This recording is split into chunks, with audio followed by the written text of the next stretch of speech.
ലക്ഷ്മി പറഞ്ഞതനുസരിച്ച് ആര്യനൊക്കെ അവിടെ ക്ലീൻ ചെയ്യാനായിട്ട് പോകുന്നു കിച്ചണിലോട്ട്. അപ്പോൾ ഇവർ 3 പേരും ഒരു കയറി കുരുങ്ങി കിടക്കുകയാണല്ലോ. 3 പേരും അവിടെ ഉണ്ട്. അപ്പോൾ ആര്യൻ നോക്കുമ്പോൾ ഈ ചോറ് പാത്രത്തിൽ കുറച്ച് ചോറും 1-2 പീസ് ചെറിയ പീസൊക്കെ കിടക്കുന്നുണ്ട്. ആര്യൻ ഇത് കഴിക്കാനായിട്ട് നോക്കി. അതിനെ മാറ്റി വെച്ചിട്ട് അതൊക്കെ ക്ലീൻ ചെയ്യാനാണ് പോകുന്നത്. അപ്പോൾ ആര്യൻ ഇത് കഴിക്കാൻ വേണ്ടി നോക്കിയപ്പോൾ ലക്ഷ്മി ഓടി വന്നിട്ട് തട്ടി മാറ്റി കളഞ്ഞു. അപ്പം അവൻ പറഞ്ഞു, ശരി ചിക്കൻ പീസ് വേണ്ട, എനിക്ക് ചോറെങ്കിലും മതി. അപ്പം സാബു നമ്മുടെ അനുമോളൊക്കെ ഉണ്ട്. സംഗതി ചെയ്ത് ശരിയാണെന്ന് ചോദിച്ചാൽ അല്ല എന്ന് തന്നെയാണ് എൻ്റെ അഭിപ്രായം. കാരണം എല്ലാവരുടെയും റേഷനാണ്, എല്ലാവരും കഴിച്ചതിന് ശേഷം ബാക്കി വന്ന സാധനമാണിത്. അങ്ങനെ ബാക്കി വന്ന സാധനം അവിടെ ഇരിക്കുന്ന കണ്ടപ്പോൾ അവർ ക്ലീൻ ചെയ്യാൻ വന്നപ്പോൾ ഇത്രയേ ഉള്ളൂ, ഒരുപാടൊന്നുമില്ല.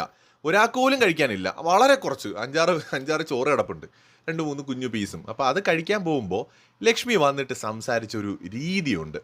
ആ രീതി എന്ന് പറഞ്ഞാൽ ആര്യനത് വലിയ കുഴപ്പമൊന്നുമായിട്ട് തോന്നിയിട്ടില്ല. കാരണം അതിനുള്ള ബോധം ഇല്ലാഞ്ഞിട്ടാണോ അല്ലെങ്കിൽ ലക്ഷ്മി ആയതുകൊണ്ടാണോ സെൽഫ് റെസ്പെക്റ്റ് എന്ന് പറയുന്ന സാധനം ഇല്ലാത്തതുകൊണ്ടാണോ എന്നൊന്നും എനിക്കറിയത്തില്ല. വേറെ ആരാണെങ്കിലും ഭയങ്കരമായിട്ട് ആ സന്ദർഭത്തിൽ റിയാക്ട് ചെയ്തേനെ. കാരണം അത് ബാലൻസ് വന്ന ഫുഡാണ്. എത്രയോ ദിവസങ്ങളിൽ ഇവർ ഫുഡ് എടുത്ത് പുറത്ത് കളയുന്നതാണ്. അപ്പോൾ ഒരാൾക്ക് വിശന്നിട്ടോ കൊതി തോന്നിയിട്ടോ എടുത്ത് കഴിക്കുകയാണെങ്കിൽ അങ്ങ് കഴിച്ചോട്ടെ. എന്തുമാത്രം ഫുഡാണ് ഇവർക്ക് ബിഗ് ബോസ് ഈ സീസണിൽ കൊടുത്തത്, എന്തുമാത്രം. എന്നിട്ടും ഫുഡിന് വേണ്ടിയിട്ടുള്ള അടിയും ആക്രാന്തവും ഇങ്ങനെയും ഉണ്ടോ മനുഷ്യർ? എനിക്കറിയില്ല. എന്തൊരാക്രാന്തമാണെന്നറിയാമോ? കാണാതെ കിടക്കുന്ന ആൾക്കാരെ പോലെ അവർ പോലും വളരെ മാന്യമായിട്ട് കഴിക്കും ഫുഡ്. ഇങ്ങനെയുള്ള ഫുഡൊന്നും ജീവിതത്തിൽ ഒരിക്കൽ പോലും കഴിച്ചിട്ടില്ലാത്ത മനുഷ്യന്മാരുണ്ടെങ്കിൽ അവരുടെ അടുത്ത് പോയാൽ അവർ പോലും ഫുഡിനോട് ഇങ്ങനെ ആക്രാന്തമൊന്നും കാണിക്കില്ല. അമ്മാതിരി ആക്രാന്തമാണ് ബിഗ് ബോസിനകത്ത് സുഭിക്ഷമായിട്ട് കഴിക്കാൻ കിട്ടിയിട്ടും അവിടെ പലരും കാണിക്കുന്നത്. ആര്യനെ ഒരു പറ്റി ചോറ് വാരി വെക്കാൻ സമ്മതിച്ചില്ല.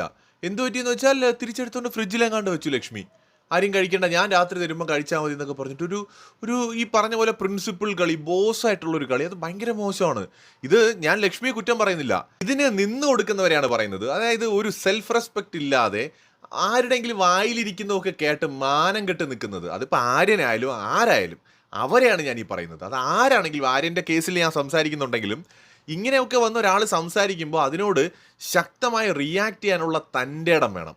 ഇല്ലെങ്കിൽ ജീവിതത്തിൽ വല്ലവരുടെ അടിമയായിട്ട് കഴിയേണ്ടി വരും. അതിപ്പോൾ ബിഗ് ബോസിൽ നല്ല ലോകത്ത് എവിടെ പോയാലും. ആ ഒരു വിഷയത്തിൽ ലക്ഷ്മിയുടെ പെരുമാറ്റം, may be Lakshmi kitchen captain ആണെന്ന് തോന്നുന്നു. അപ്പോൾ അവർക്ക് അവരുടേതായ ഒപ്പീനിയൻസ് ഉണ്ടാവാം, അവർക്ക് അതിനകത്ത് ഇടപെടാൻ എല്ലാ റൈറ്റ്സും ഒക്കെ ഉണ്ട്. പക്ഷെ അതിനൊക്കെ ഒരു രീതി ഉണ്ടല്ലോ. നമ്മൾ മനുഷ്യരല്ലേ. ആ ഒരു മനുഷ്യന് ആഹാരം എടുക്കുമ്പോൾ പെരുമാറേണ്ട ഒരു രീതിയുണ്ട്, ഒരു മര്യാദ. ആര്യൻ അത് എടുക്കരുത്, എല്ലാവർക്കും കൂടെ ഉള്ളതല്ലേ എന്ന് മാന്യമായും പറഞ്ഞിട്ട് ഷൗട്ട് ചെയ്യാതെ അത് വാങ്ങി വേണമെങ്കിൽ വെക്കാം. ഒരു വാരി വായിൽ വെച്ചു എന്ന് പറഞ്ഞിട്ട് ആകാശമൊന്നും ഇടിഞ്ഞു പോയില്ല. ആവശ്യത്തിന് കഴിച്ചല്ലോ, ഇവിടെ എന്തിനാ വന്നത്, കഴിക്കാനാണോ വന്നത്, അതൊക്കെ മതി എന്നൊക്കെ പറഞ്ഞിട്ട് ഭയങ്കര ഷൗട്ട് ചെയ്യുന്നു. ഇതേ പുള്ളിക്കാരിയാണ് 2 ദിവസം മുമ്പ് സീക്രട്ട് ടാസ്കിൻ്റെ ഇടയിൽ ഒരു ചിക്കൻ പീസിന് വേണ്ടി കിടന്ന് കാണിച്ചു കൂട്ടിയ വെപ്രാണം. എന്നിട്ട് പോയിരുന്ന് എന്തൊരു ആർത്തിയോടെ കഴിച്ചു അല്ലേ. അപ്പോൾ ഭക്ഷണം എന്നൊക്കെ പറയുന്നത് ബേസിക് ആയിട്ട് എല്ലാവർക്കും വേണ്ടത് തന്നെയാണ്. ഇനി ഒരു ആര്യൻ കൊതിയാണെന്ന് തന്നെ വെച്ചോ, മാനുഷിക പരിഗണന നിന്നിട്ട് പോട്ടെ എന്ന് കരുതാമല്ലോ.